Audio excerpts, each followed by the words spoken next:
comme vous l'avez lu dans le titre, moi et mon mari on a fait de la merde. Et aujourd'hui on est dans une impasse, on est dans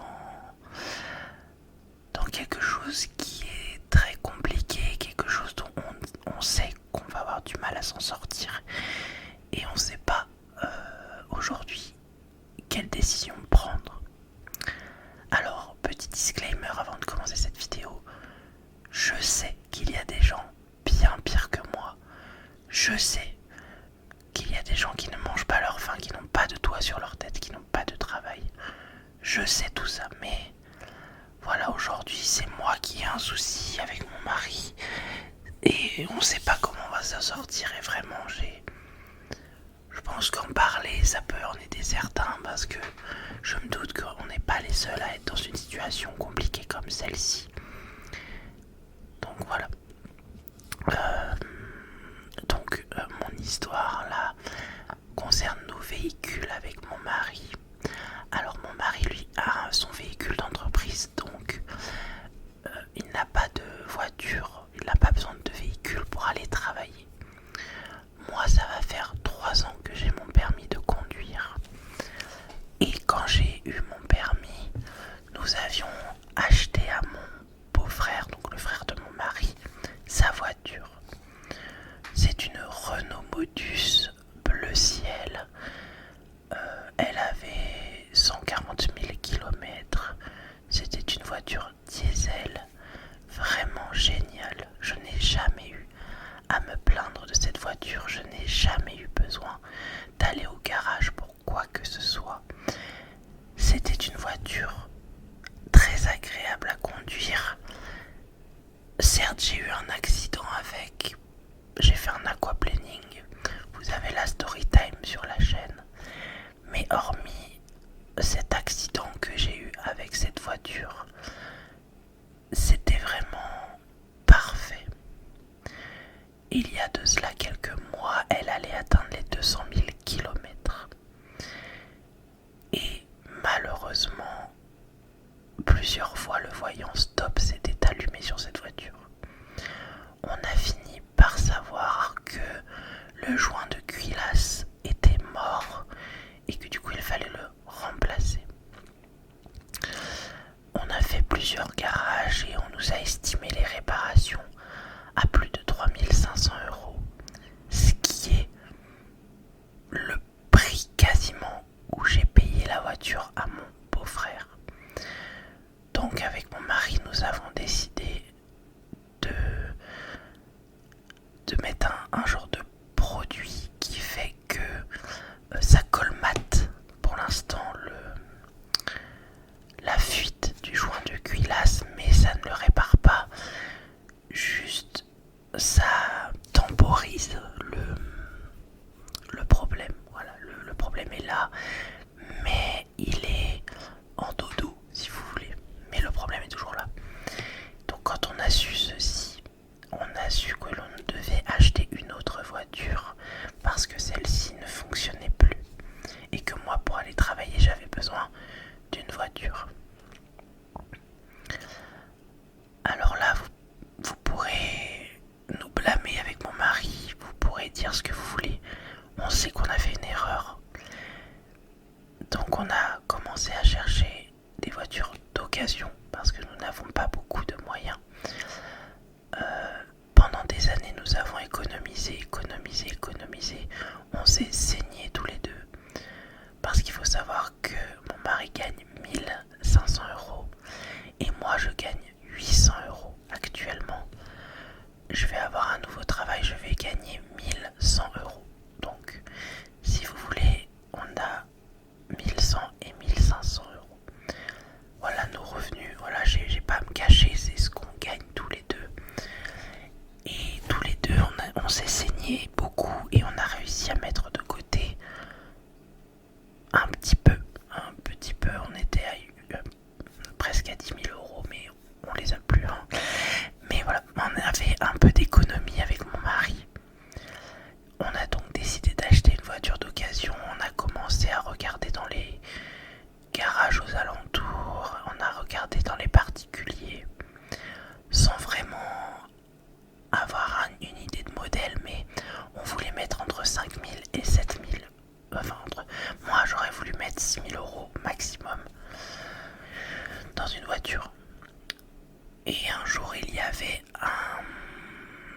salon des véhicules d'occasion. Donc c'était dans la ville à côté de chez moi. Ils mettaient en avant des véhicules d'occasion. Voilà. Donc on y est allé dès l'ouverture et on a regardé les voitures. Tout était beaucoup trop cher. On était à plus de 10 000 euros et nous on n'avait pas les moyens d'acheter ce genre de véhicule. Et on allait partir du salon. Mais j'ai dit à mon mari, ce serait bien qu'on aille voir un monsieur et qu'on lui parle de notre projet. Peut-être qu'ils ont un véhicule moins cher. Mon mari va chercher quelqu'un et me ramène un homme, ma foi, sympathique, qui me dit oui, on a une voiture à 7 000 euros. C'est une Citroën C3, elle a 77 000 km, c'est une essence, blablabla. Et il nous la montre. Je suis personnellement une fan de Citroën. J'aime beaucoup la ligne de ces voitures, leur esthétisme. J'adore. Et quand je l'ai vue, je l'ai trouvée super mignonne. J'ai dit à mon mari, regarde, elle est belle, elle a pas beaucoup de kilomètres. Et il me dit oui, mais elle est à 7 000 euros. Ça veut dire qu'il va falloir qu'on mette toutes nos économies. Je regarde le monsieur, je lui demande s'ils ont d'autres véhicules à ce prix-là. Il me dit que non et que en ce moment le marché des véhicules d'occasion c'est compliqué, qu'il n'y en a pas beaucoup à ce prix-là. Et pendant qu'on est en train de discuter, je vois qu'il y a d'autres personnes qui sont intéressées par la voiture. Mais comme il me dit, vous étiez les premiers dessus, alors vous en pensez quoi? Je le regarde, je lui dis qu'elle est belle, que c'est vrai qu'elle est pas chère et qu'il nous faudrait vraiment une voiture parce que notre autre voiture ne fonctionnera plus d'ici quelques mois. Mon mari essaye la voiture, il l'essaye, il me dit qu'elle est géniale. Le gars nous montre tout ce qu'ils ont fait sur la voiture. Donc ils ont changé la distrie, ils ont changé les plaquettes, ils ont fait plein de travaux dessus. Elle est nickel. Comme il me dit, juste c'est une voiture où oui, il faut vraiment être très rigoureux sur les réparations, sur la vidange. Faut pas rigoler parce que c'est des petits moteurs, blablabla. Je dis ok, y a pas de problème. Dans la journée même, on signe les papiers comme quoi on veut la voiture. Donc en même pas allez, 40 minutes, on vient de signer un papier en s'engageant à donner 7 000 euros. En fait, si vous voulez, cette voiture, elle était en dépôt-vente dans un garage. Donc c'est un particulier qui pose sa voiture dans un garage pour la vendre. Voilà. Nous, elles nous paraissent bien. Il y a toutes les factures des travaux qui ont été faits dessus. Mon mari l'a essayé, il n'a pas vu de problème. Et moi, je l'adore, je la trouve super belle. Bon, en 30 minutes, c'est fait. On signe les papiers. On nous dit que d'ici quelques jours, ils vont nous rappeler pour qu'on puisse aller chercher les clés. Et voilà. Donc tout ça, ça s'est fait en septembre 2024. On est allé chercher la voiture, je crois, courant 18-19 septembre, enfin par là quoi. Donc on acquiert le véhicule, je fais les papiers sur ANTS, je paye la carte grise, je fais tout ce qu'il faut, enfin voilà. Donc j'utilise la voiture, normalement on va dire je fais peut-être 1000 km par mois, je sais pas. Enfin je suis pas une grosse rouleuse parce que mon travail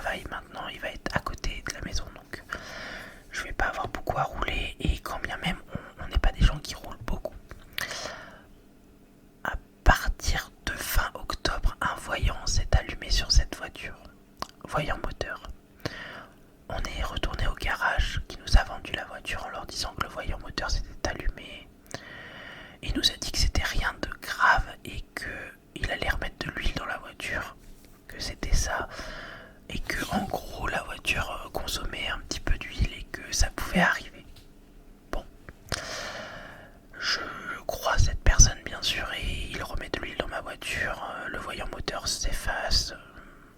Ma foi, je me dis, c'est une petite voiture, elle doit manger pas mal d'huile, ça peut arriver. Voilà. Avec mon mari, on se pose pas plus de questions. Naïvement, je pense. Et donc, je continue. C'est moi qui utilise la voiture. Elle est vraiment super agréable à conduire. J'ai pas à me plaindre. Elle est géniale. Et voilà, je continue à faire. Enfin, notre vie continue, quoi. Et là, fin mi-décembre, voyant moteur qui se rallume. Je suis encore embêté, je comprends pas. Je les appelle, je leur dis voilà, j'ai encore le voyant moteur qui s'allume. Ah, mais venez voir, peut-être que c'est lui, là. Bon, je retourne au garage. Il fait passer la voiture à la balise et il me dit il y a une pièce qu'il faudra peut-être changer, mais c'est pas sûr. Et il n'y a peut-être pas besoin tout de suite. Je fais ok, d'accord, mais s'il n'y a pas besoin tout de suite, on ne va pas le faire. Mais moi, je vous propose de mettre dans votre réservoir un produit pour nettoyer la voiture. Ça nettoie les cylindres, ça décrase tout, ça peut lui faire du bien et ça enlèvera le voyant moteur. Ma foi, mais il n'y a pas de problème si tu me dis que c'est ce qu'il faut faire. Moi, je te mets le produit. Vas-y, mets-moi le produit dans la voiture. Donc il me met le produit dans la voiture. C'était il y a 2 semaines, je crois. Il m'a mis le produit dans la voiture. Ça m'a coûté 80 €. Donc il me met le produit dans la voiture. Le voyant moteur s'efface. Je me dis c'est bon, c'est réglé. C'était juste une petite histoire de crasse ou quelque chose. Et là, une semaine après, le voyant moteur qui se rallume. Et là, je sais, et on sait avec mon mari que Je rappelle le garage. Et le garage me dit cette fois, il va falloir changer le catalyseur. Je lui dis d'accord, c'est quoi? Il m'explique que c'est une pièce qui contrôle je sais plus quoi. Enfin bon, il m'explique à quoi sert cette pièce. Dans le fond, moi je m'en fous. Mais et je lui dis est-ce que c'est une pièce qui coûte cher? Il me dit que oui. Et c'est là que ça j'ai pas envie d'insulter, mais que ça m'emmerde. Parce que on a mis toutes nos économies dans cette voiture, donc 7 000 €. Ça ne fait même pas 6 mois qu'on a cette voiture et il y a déjà une pièce assez importante à changer. Rien que la pièce vaut 400 €. Donc si vous comptez avec la main d'œuvre, je pense qu'il y en a pour 1000, au moins 1000 € juste pour changer cette pièce. Mais qui me dit que ok, je vais changer cette pièce. De toute façon, on ne va pas avoir le choix avec mon mari de changer cette pièce. Voilà. Donc, qui me dit que le voyant moteur ne va pas se rallumer dans 2 semaines? On a vraiment été idiots de pas regarder parce que on s'est dit c'est une voiture récente, elle est quand même de 2015. Elle a pas beaucoup de kilomètres, ils ont fait beaucoup de travaux dessus, elle est nickel. Pour nous c'était du pain béni cette voiture, c'était voilà, mais voilà, on se renseigne sur internet, on voit que c'est moteur PureTech, que c'est de la merde, que beaucoup de gens ont eu des problèmes avec, mais naïvement, je sais pas. Enfin, on a été naïfs, on a été idiots, on a été tout ce que vous voulez, mais maintenant on se retrouve avec une voiture qui ne fonctionne plus, la Modus. Ma Modus ne fonctionne plus, le joint de culasse, il est mort. On l'a pas réparé parce que ça ne servait à rien, et maintenant on se retrouve avec une Citroën qui tous les 4 matins a un voyant moteur qui s'allume et où il y a une pièce à changer à plus de 1000 €. En fait, on n'a plus d'économie et on a pas, entre guillemets, si j'ai un véhicule, je dis pas que la Citroën ne roule pas, elle roule, mais plus je vais rouler avec, plus la pièce va s'user et plus mon moteur va s'user. Donc en fait,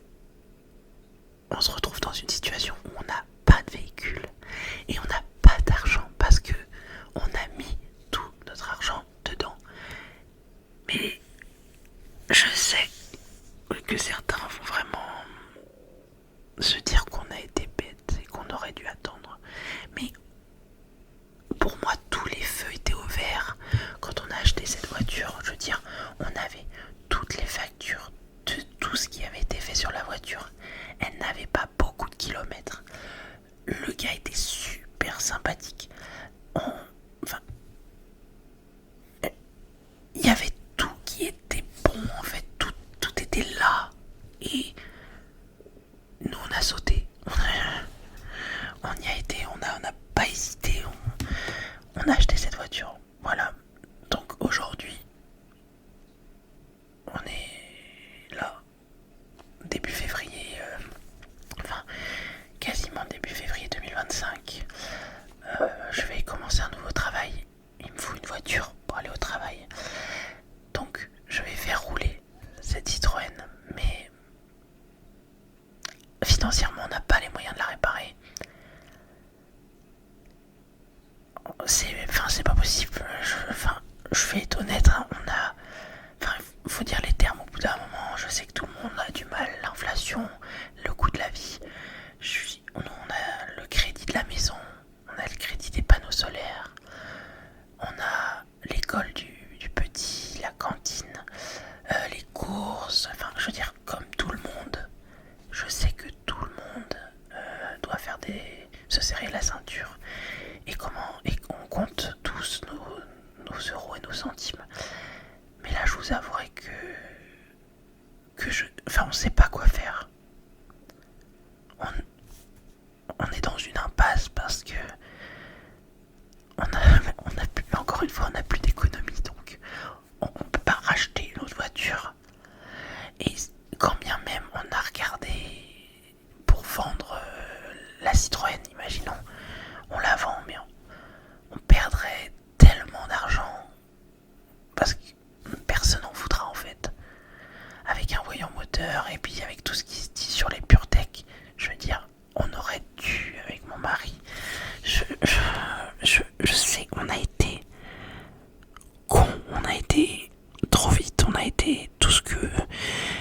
Vraiment ça me débite, ça m'atteint parce que vraiment j'aime, voilà, je vais être honnête, j'aime ma vie, j'aime ma famille, j'ai mon mari, j'ai mon fils, là j'ai retrouvé du travail, j'ai ma communauté, je veux dire tout allait bien, tout était parfait, je veux dire, et d'un coup paf, t'as ça qui t'arrive dans la tronche, parce que je pensais que voilà, on allait pouvoir recommencer à économiser et pouvoir, je sais pas, on a encore des travaux à faire à la maison, il y a encore beaucoup de choses que j'aimerais faire, mais il fallait économiser des sous et repartir. Mais là, voilà, là, en gros, la vie nous met un stop et on sait pas quoi faire. Vraiment, on est démunis parce que on peut pas se retourner contre le garage parce que c'est un dépôt-vente et que de toute manière, ils vont nous dire qu'ils ont fait les travaux et que l'ancien propriétaire, ce que m'a dit le garage, c'est que l'ancien propriétaire n'a jamais eu de problème avec la voiture. Ce qui m'étonnerait fortement vu que j'ai quand même en moins de 6 mois, en 5 mois, le voyant moteur s'est allumé 4 fois. Je veux dire, c'est impossible que l'ancien propriétaire n'ait jamais eu de problème avec cette voiture. Mais là, le garage m'a dit non, mais l'ancien propriétaire n'a jamais eu de problème avec cette voiture. On a fait tous les travaux qu'il y avait à faire dessus. On comprend pas. Mais vous comprenez pas, mais moi je viens d'acheter une voiture. 7000 euros. On parle pas de 5-10 euros, on parle de 7000 euros. On parle des économies de plusieurs années. On parle de tout ce que on s'est privé avec mon mari, de tout ce qu'on a mis de côté. On n'a pas fait ça en un an. On n'a pas fait ça en 2 jours.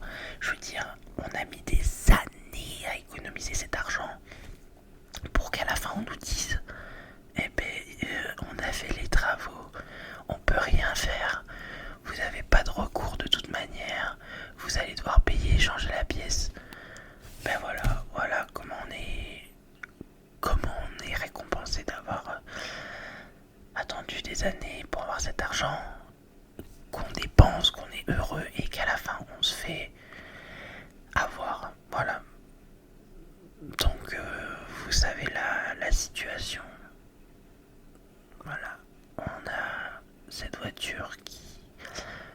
ça me déprime. Vraiment, quand je la regarde, quand je la conduis, on peut rien faire. Vraiment,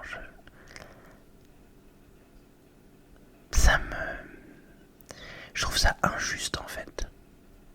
Je trouve ça injuste. Donc voilà, ça fait du bien de vider son sac quand même, d'extérioriser tout ça et de mettre des mots là-dessus. Et j'espère vraiment que vous, quand vous achèterez une voiture, que vous n'aurez pas de problème et que tout se passera bien pour vous. Voilà, il faut, de toute façon, il y a toujours des gens qui se font avoir et d'autres qui s'en sortent. La vie est comme ça, malheureusement.